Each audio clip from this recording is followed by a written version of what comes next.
Nous allons donc écouter la parole et l'enseignement. Nous sommes à l'enseignement numéro 23 pour aujourd'hui, concernant le sujet qui parle de celui qui ose dire qu'il est Dieu. Il a remplacé le bouc, le bélier et le taureau, qui étaient destinés pour l'expiation des péchés des enfants d'Israël, selon Lévitique 16.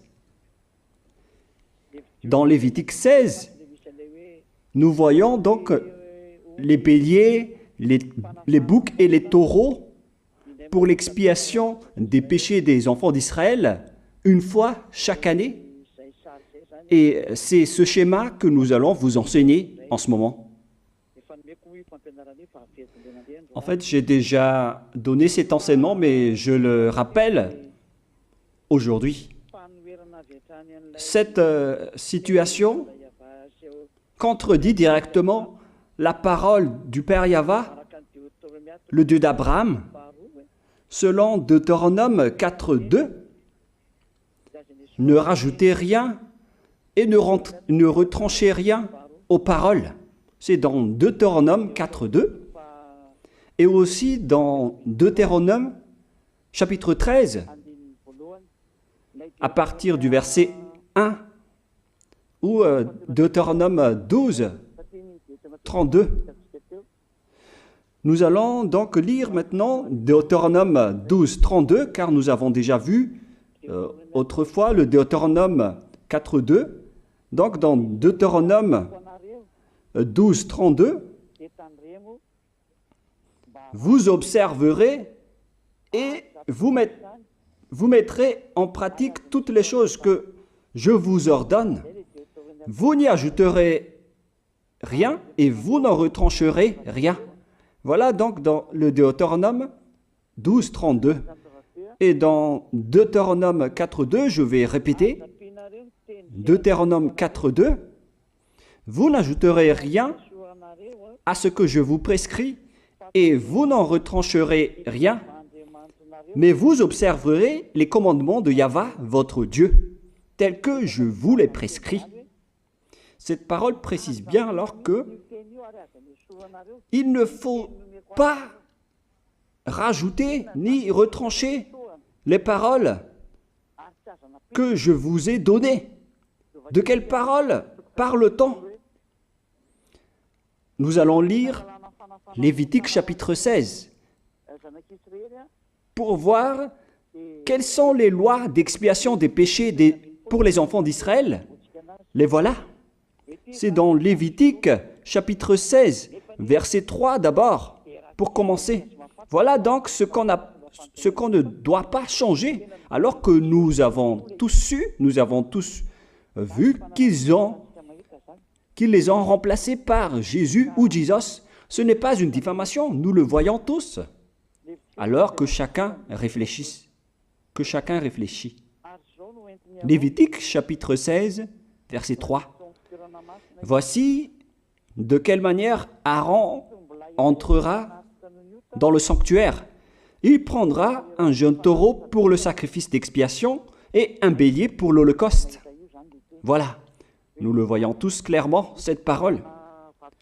Il existe donc le fait d'apporter un jeune taureau pour le sacrifice d'expiation, ainsi qu'un bélier pour l'holocauste. Verset 5. Il recevra de l'assemblée des enfants d'Israël 2 boucs pour le sacrifice d'expiation et un bélier pour l'holocauste. C'est-à-dire, en même temps, il y a un sacrifice de taureau, de bélier et de bouc. Lévitique chapitre 16, toujours, mais dans le verset 34. Ce sera pour vous une loi perpétuelle. Voilà. Il se fera une fois chaque année l'expiation pour les enfants d'Israël à cause de leurs péchés. Nous sommes déjà au verset 34 pour information. Verset 34. Voilà. Ce sera pour vous une loi perpétuelle. Quelle est cette loi perpétuelle? C'est le fait de sacrifier les béliers, les boucs et les taureaux qui vont être tués pour sacrifice, pour l'expiation des péchés des enfants d'Israël. Selon le verset 34, ce sera pour vous une loi perpétuelle. Il se fera une fois chaque année l'expiation pour les enfants d'Israël à cause de leurs péchés. Il y a une partie de votre texte qui est cachée en bas. À cause de leurs péchés. Voilà. Ici, donc, c'est bien clair que l'expiation du péché qui se fait une fois chaque année pour les enfants d'Israël, qu'on ne peut ni ajouter ni retrancher, ce sont les sacrifices des béliers, de taureaux et de boucs. On ne peut pas changer cela. On ne peut pas les remplacer en Jésus ou en Jesus. C'est une loi perpétuelle. Donc, si vous observez les 10 commandements, vous devez apporter des sacrifices de taureaux, de béliers et de boucs si vous voulez être expié de vos péchés. Voilà le schéma. Alors que, en réalité, la situation pour les religieux étranges, on ne voit pas ce qu'il veut en venir, mais ils ont osé intégrer Jésus ou Jesus pour remplacer le bélier, le taureau ou le bouc. Et ce sont eux-mêmes qui le confirment jusqu'à aujourd'hui. Nous voyons tous donc ici que Jésus ou Jesus n'est qu'un imposteur, un hors-la-loi. Et les hors-la-loi sont des envoyés du diable. Le diable, il a commis le péché depuis le commencement. Ce sont des transgresseurs de la loi. Donc c'est prouvé ici que Jésus est un hors-la-loi. Nous allons lire la parole, poursuivre, dans 1 Jean, chapitre 3. 1 Jean, chapitre 3, à partir du verset 4. Quiconque pêche transgresse la loi, et le péché est la transgression de la loi. Voilà, c'est bien clair que c'est le péché qui est la transgression de la loi. Un pécheur, donc, c'est un transgresseur de la loi. Et un hors-la-loi, c'est un pécheur. C'est clair alors que Jésus ou Jesus, c'est un hors-la-loi, c'est un transgresseur de la loi. Nous avons tous vu ensemble qu'il a pris la place du bélier et il a siégé, il s'est installé dans ce système. C'est pourquoi toutes les églises observent les 10 commandements et ils servent Jésus ou Jesus. Voici l'enseignement. Alors, regardez bien à travers ce texte et cette écriture que je vous donne en ce moment. Et soyez conscients, ça suffit maintenant d'écouter ces faux dieux, c'est déjà trop. Tant pis pour vous si vous allez encore les écouter. Soyez conscients que ce schéma n'est plus correct. Beaucoup de gens me diffament à cause de ce que je fais en ce moment. Ils ne supportent pas la vérité.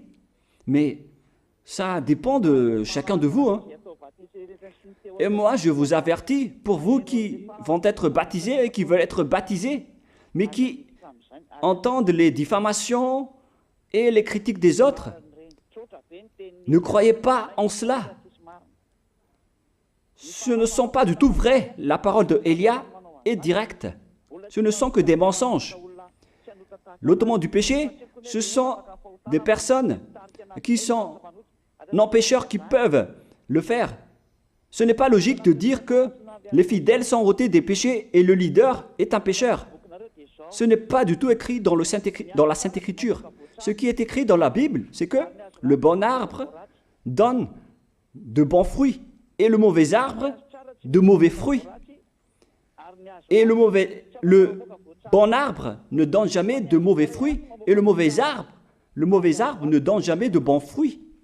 Ce sont les bons arbres qui donnent des bons fruits, et les mauvais arbres qui donnent des mauvais fruits.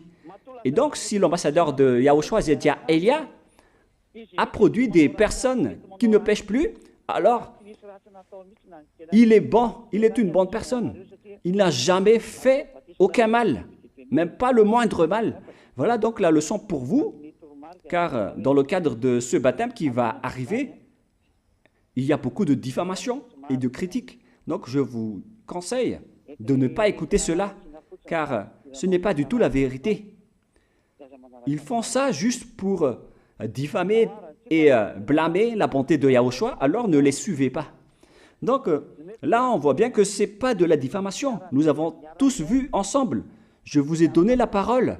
On a tous écouté et vu ensemble. On a jugé ensemble. Est-ce que ce Jésus ou Jésus a fait la vérité? Est-ce qu'il a dit la vérité ou pas? Si nous avons vu le livre de Moshe venant du Dieu d'Abraham qui a dit « Ne rajoutez pas et ne retranchez pas à ma parole ». Nous avons vu alors que ils ont remplacé par ce Jésus ou Jésus les sacrifices d'expiation du péché, en disant après que c'est ce dernier qui ôte les péchés. Ce n'est pas du tout vrai. Celui qui peut ôter les péchés selon les 10 commandements, c'est le bélier, ou bien le taureau, ainsi que le bouc. Ce sont ces bêtes qui peuvent ôter les péchés. Quelle est alors la raison pour laquelle les religieux sont entrés dans ce mauvais schéma? Car c'est vraiment un schéma qui transgresse la loi. Car ils ont contré bêtement le livre du Lévitique chapitre 16. Ils l'ont contré bêtement, directement.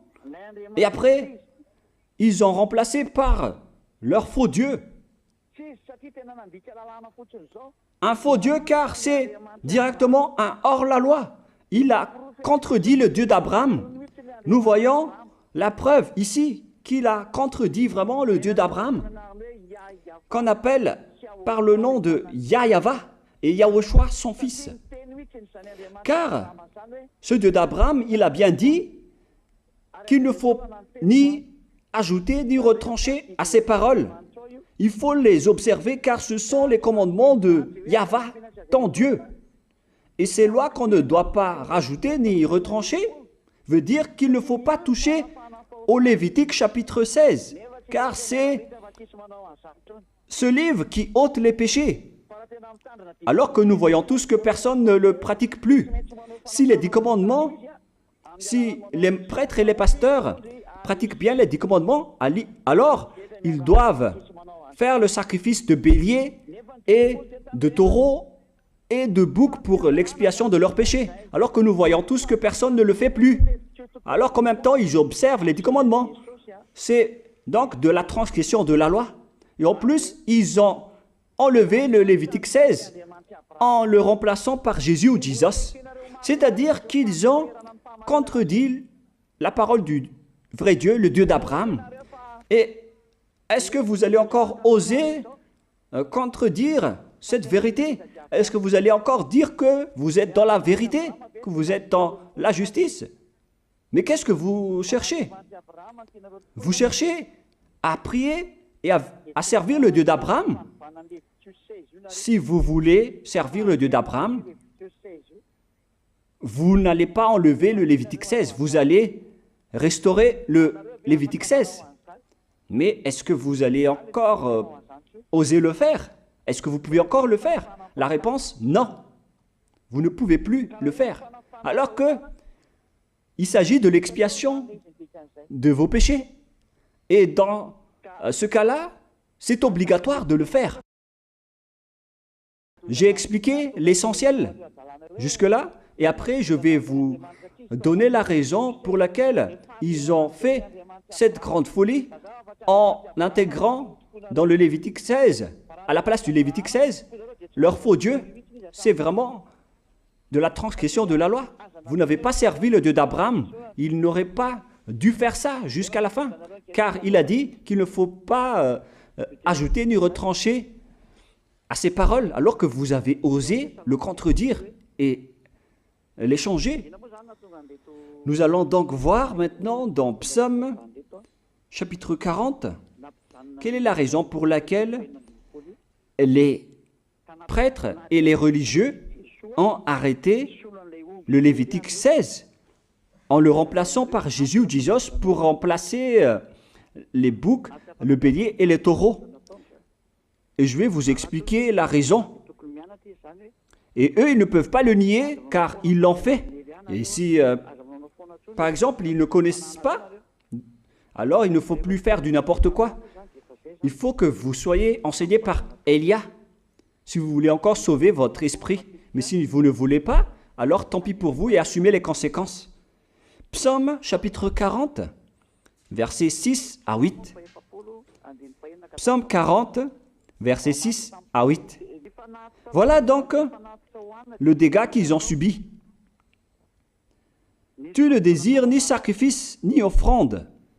Tu m'as ouvert les oreilles. Là, ils ont bien entendu et écouté que Dieu ne désire plus leur sacrifice et tout ce qui concerne ce sujet. Tu ne demandes ni holocauste, ni victime expiatoire.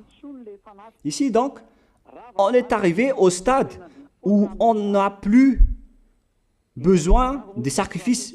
D'après ce schéma, alors, le Lévitique 16 a été supprimé.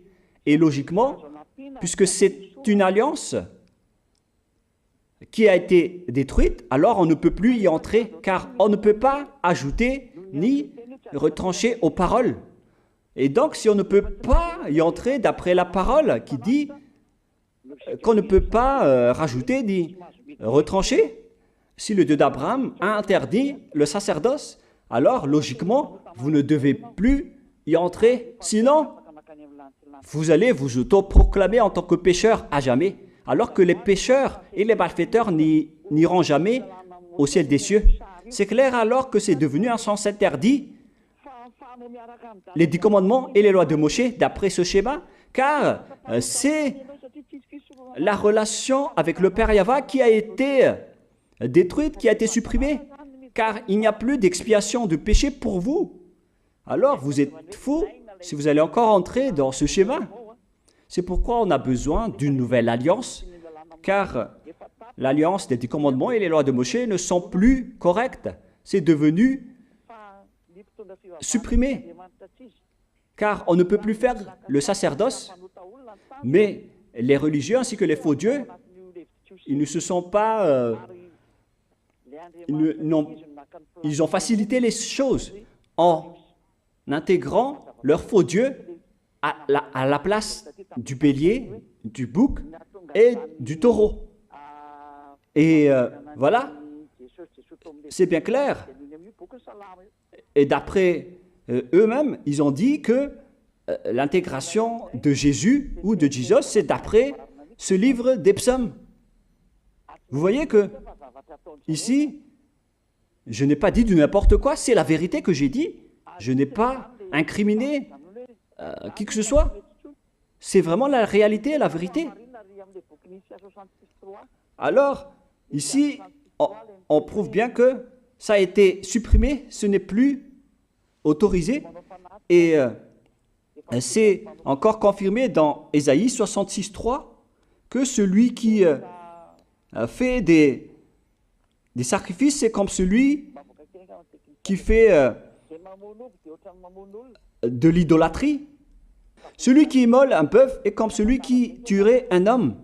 Celui qui sacrifie un agneau est comme celui qui romperait la nuque à un chien. C'est vraiment toute une histoire si vous allez faire cela. Celui qui présente une offrande est comme celui qui répandrait le sang d'un porc. Alors qu'à l'époque des 10 commandements, c'était carrément interdit. celui qui brûle de l'encens est comme celui qui adorait des idoles. Ici donc, toutes les sortes de sacrifices ont été bloqués. C'est devenu interdit. C'est pourquoi le faux Dieu est entré dans Lévitique chapitre 16. Alors qu'ils n'ont pas du tout vu de leurs yeux qu'on ne peut pas ajouter ni retrancher aux paroles. Ils n'ont jamais vu et connu ces paroles. Il a fallu attendre l'arrivée de Élia pour vous montrer toute la vérité, pour vous montrer toutes les vraies paroles. Alors, il faut suivre Élia. Suivez Élia. Et c'est ce terme qui dit de suivre Élia que les gens ne supportent pas du tout. Mais qu'est-ce que je vais dire d'autre? Je vais vous dire de suivre qui? Alors que vous êtes tous pécheurs. Est-ce que vous allez suivre les pécheurs pour aller en enfer? Vaut mieux suivre Élia, car ceux qui l'ont suivi ne pêchent plus. C'est quoi le problème? Si c'est de la jalousie, alors vous n'êtes pas du tout sage. Mais si vous êtes sage, vous devrez être content en m'écoutant. Si vous cherchez ce Dieu d'Abraham, vous devez être très content en dansant à la maison en disant « Merci Élia, voilà ce que j'attendais ». Au lieu de dire des colères et de la haine, moi je vous donne de la parole de l'amour pour vous sauver. Alors sachez bien écouter. Et après, ils l'ont continué dans 40, verset 7 maintenant. Alors je dis, voici je viens avec le rouleau du livre écrit pour moi. Verset 8, je veux faire ta volonté, mon Dieu, et ta loi est au fond de mon cœur. Et eux, ils ont pris cette parole en disant que nous avons vu ce terme de rouleau du livre et directement, ils ont dit que on doit intégrer dans les 10 commandements le Fils du Très-Haut qui s'appelle Yahushua. Ils l'ont intégré dans les 10 commandements. Pour vous qui sont dans le mauvais sens, vous l'appelez Jésus. Vous avez intégré dans les 10 commandements votre Jésus, mais Yahushua n'entrera jamais là-dedans car c'est vraiment interdit, c'est un tabou. Le sens du rouleau du livre que Yahushua a parlé ici, c'est qu'on parle de son histoire dans le Sefer Torah juif. C'est-à-dire que le Sefer Torah juif a parlé de lui. Nous allons lire la parole à ce sujet. En parlant du rouleau du livre, ce n'est pas qu'il est entré dans le Lévitique 16. Non, c'est un tabou, c'est interdit. Mais il a parlé de son histoire. En parlant du rouleau du livre, nous allons lire la parole concernée à ce sujet. Selon Luc, chapitre 24, verset 44. Luc 24, 44. Puis il leur dit, « C'est là ce que je vous disais lorsque j'étais encore avec vous, qu'il fallait que s'accomplisse tout ce qui est écrit de moi dans la loi de Moïse, dans les prophètes et dans les psaumes. » Toutes les paroles qui parlent de lui dans la loi de Moïse, dans les prophètes et dans les psaumes. C'est ça qu'on parle ici. Mais il n'a jamais dit qu'il va remplacer le Lévitique 16. Au contraire, c'est un tabou, c'est un blasphème devant le Père Yahva, qui a déjà dit qu'il ne faut jamais ajouter ni retrancher ses paroles. Donc, les paroles qui parlent de lui, ce sont les paroles de la nouvelle alliance qu'il va instaurer, qu'il va exécuter. La raison pour laquelle il sera crucifié, c'est qu'il va instaurer la nouvelle alliance en versant son sang. Voilà de 1. Maintenant, nous allons lire le livre de Jean 5,46. Jean 5, 46.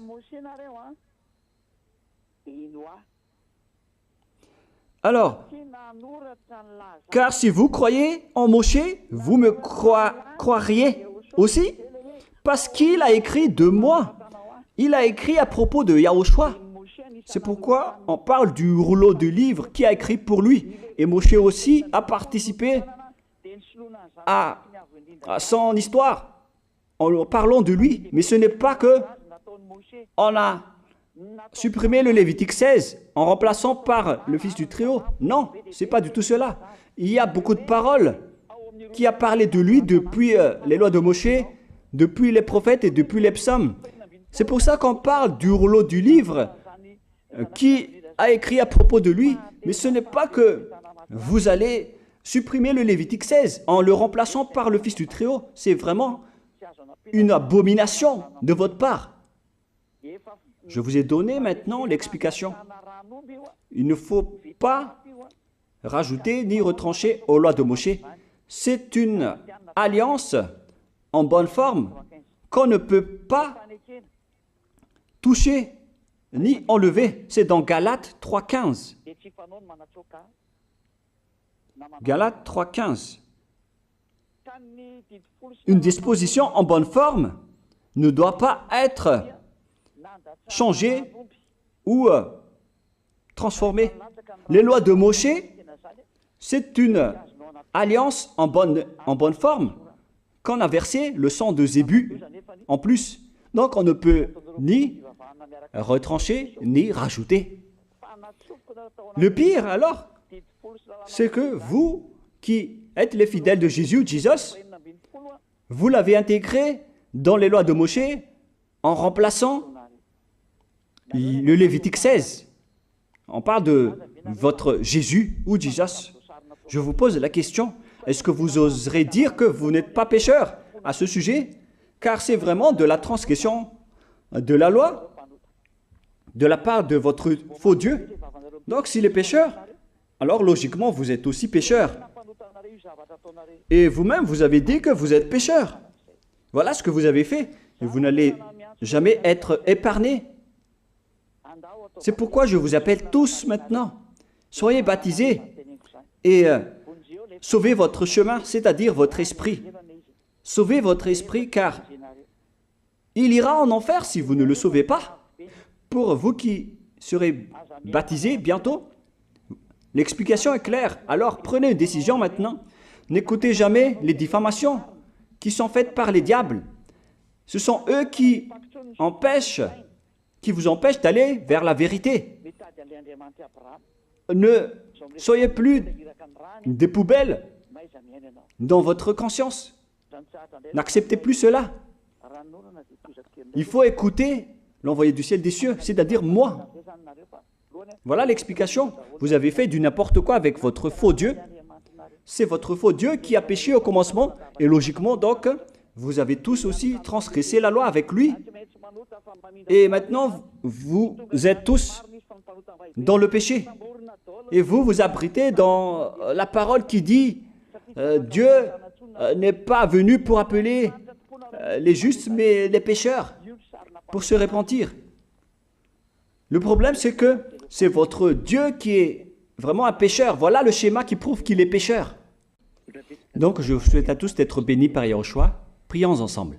Merci infiniment, Père Yahva, pour cette parole. Une parole qui conscientise les gens pour se retourner vers toi et pour faire rester fermes tous les enfants du Très-Haut, les personnes que tu as déjà choisies, pour qu'ils restent bien fermes dans le service, et pour ceux qui sont encore à l'extérieur, qu'ils courent vers Elia, car Elia et toi, Yahushua, vous êtes uniques. Merci infiniment, Père Yahva. Merci infiniment, Yahushua. Sauve les gens pour qu'ils soient intégrés au ciel des cieux, pour que les gens écoutent la parole, Père Yahva, Yahushua, toutes les paroles que j'ai montrées. Confirme toutes mes paroles, Yahushua et Père Yahva, pour la gloire de vos noms si saints. Merci pour ta bonté et pour ta grâce. Au nom de toi, Yahushua, je fais toutes ces prières. Alléluia, Amen. Donc, je vous souhaite à tous d'être bénis par Yahushua et à demain. Au revoir.